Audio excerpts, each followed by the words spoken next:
नमस्कार. Rohini's art and education या YouTube चॅनलमध्ये तुमचं स्वागत आहे. आजचा आपला विषय आहे कर्मवीर भाऊराव पाटील.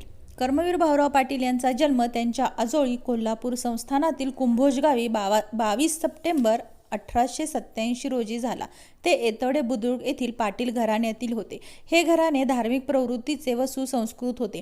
त्यांचे दोघे पूर्वज दिगंबर जैन मुनी बनले होते. कर्मवीर भाऊराव पाटील यांनी मानव धर्म आचरणात आणला आणि इतरांना शिकविला. भाऊरावांची राहणी अत्यंत साधी होती. खादीचे धोतर व नेहरू शर्ट हा त्यांचा वेश. सुरुवातीला खांद्यावर घोंगडे असे, नंतरच्या काळात ते गेले आणि हातात काठी आली. झुणका भाकर आणि ताककण्या हे त्यांचे नेहमीचे जेवण. साधी राहणी, सार्वजनिक कार्याची आवड आणि कष्ट करून मालावर नंदनवन फुलविण्याची जिद्द त्यांनी स्वतःचे पंजोबा देवेगौडा यांच्यापासून घेतली. स्वाभिमानाचा, करारी बाण्याचा आणि सेवाभावी वृत्तीचा वारसा त्यांना वडील पायगोंडा यांच्यापासून मिळाला. कणखर शरीरयष्टी, सत्यनिष्ठ व अलौकिक धैर्य याचा लाभ त्यांना मातोश्री गंगाबाई यांच्यापासून झाला. भाऊरावांना छत्रपती शाहू महाराजांचा सहवास लाभला. महाराजांचे विचार व कार्य यांचा खोल ठसा भाऊरावांच्या मनावर उमटला. त्यांची दृष्टी अधिक विशाल झाली.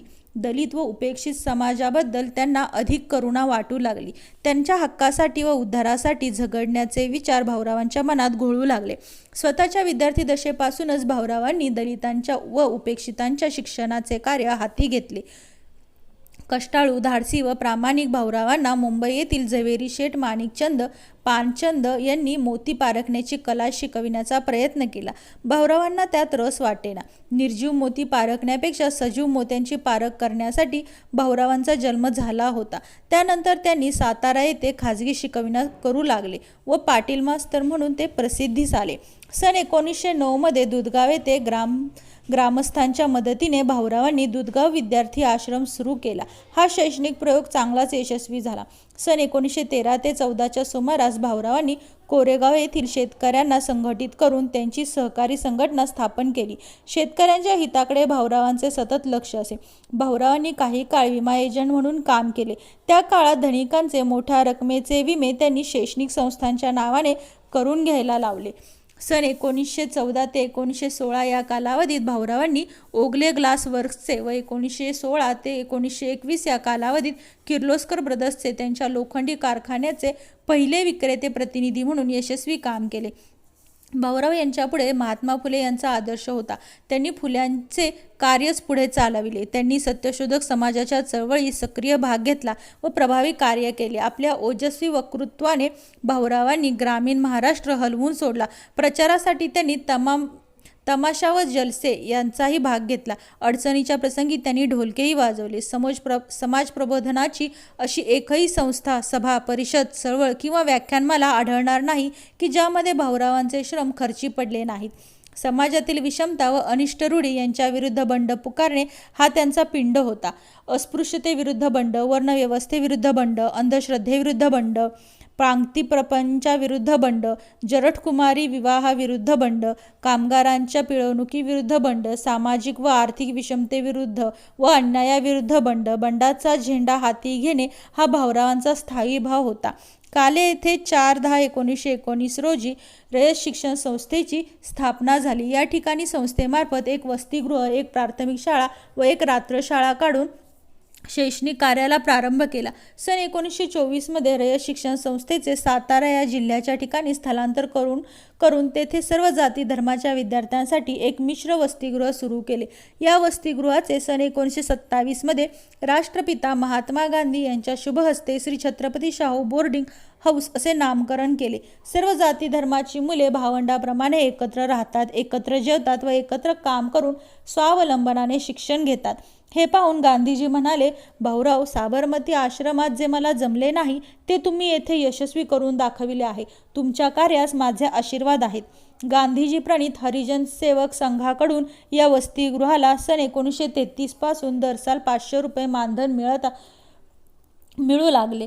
गांधी व आंबेडकर यांच्यामधील पुणे कराराच्या स्मृत्यर्थ भाऊरावांनी पुणे येथे सन 1932 मध्ये युनियन बोर्डिंग हाऊस सुरू केले व बहुजन समाजातील मुलांच्या उच्च शिक्षणाची सोय केली. वसतिगृह जीवनातून विद्यार्थ्यांवर योग्य संस्कार करता येतात असा त्यांचा अनुभव होता. दलितांच्या व उपेक्षितांच्या शिक्षणासाठी त्यांनी अशी अनेक वसतिगृहे उघडली.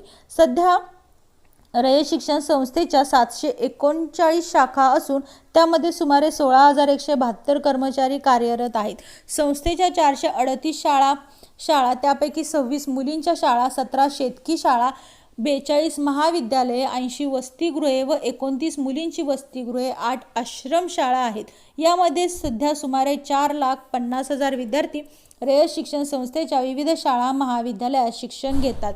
यामध्ये विद्यार्थ्यांना डिजिटल, क्रीडा कौशल्य विकास, सामाजिक एकोपा या प्रकारचं शिक्षण दिलं जातं. तसेच कमवा व शिका या योजनेतून गरजू विद्यार्थ्यांना मोफत शिक्षण देण्याची तरतूदही संस्थेत आहे. या व्यतिरिक्त विविध शैक्षणिक उपक्रमांचे आयोजन संस्थेमार्फत केले जाते.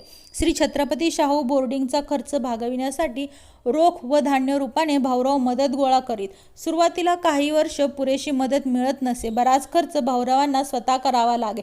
भाऊरावांची सर्व पुंजी यासाठी खर्च झाल्यानंतर त्यांची नजर पत्नी लक्ष्मीबाई यांच्या दागिन्यांकडे वळली. या माऊलीने भाऊरावांच्या अनुपस्थितीत शेवटी मंगळसूत्रही स्वतःच्या हाताने काढून दिले. पती पत्नीच्या या अलौकिक त्यागाच्या पायावर रयत शिक्षण संस्थेची इमारत उभी आहे. शाळेविना एकही खेडे असू नये आणि प्रशिक्षित शिक्षकाविना एकही शाळा असू नये अशी भाऊरावांची विचारसरणी होती. 1935 साली रयत शिक्षण संस्था रजिस्टर केली. वटवृक्ष हे संस्थेचे बोधचिन्ह बनले. 1959 मध्ये राष्ट्रपती यांच्याकडून पद्मभूषण हा किताब मिळाला. पुणे विद्यापीठाने डिलीट ही सन्माननीय पदवी देऊन गौरव केला. जनतेने पूर्वीच त्यांना कर्मवीर ही उपाधी बहाल केली होती. भाऊरावांनी ग्रामोन्नतीच्या हेतूने दिवसभर फिरून लोकजागृती केली होती. 9 मे 1959 रोजी हृदयविकाराच्या तीव्र झटक्याने कर्मवीर भाऊराव पाटील यांचे निधन झाले. कर्मवीर भाऊराव पाटील एक झुंजार योद्धे होते. ते महाराष्ट्राचे भाग्य विधाते होते. या आधुनिक भागीरथाने शिक्षणाची गंगा गोरगरिबांच्या झोपडीपर्यंत आणली होती. रोहिणीज आर्ट अँड एज्युकेशन या यूट्यूब चॅनलकडून कर्मवीर भाऊराव पाटील यांना विनम्र अभिवादन. रयतेमधून नव्या युगाचा माणूस आता घडतो आहे. वटवृक्षाच्या विशालतेचा मोह नभाला पडतो आहे. कर्मवीरांचे ज्ञानपीठ हे शक्तिपीठ हे ठरते आहे. शाहू फुल्यांचे समानतेचे तत्व मानसी मूर्ते आहे. धर्म जातीच्या पार गांधीचे मूल्य मानवी जपतो आहे. रयतेमधून नव्या युगाचा माणूस आता घडतो आहे. माणूस आता घडतो आहे. धन्यवाद.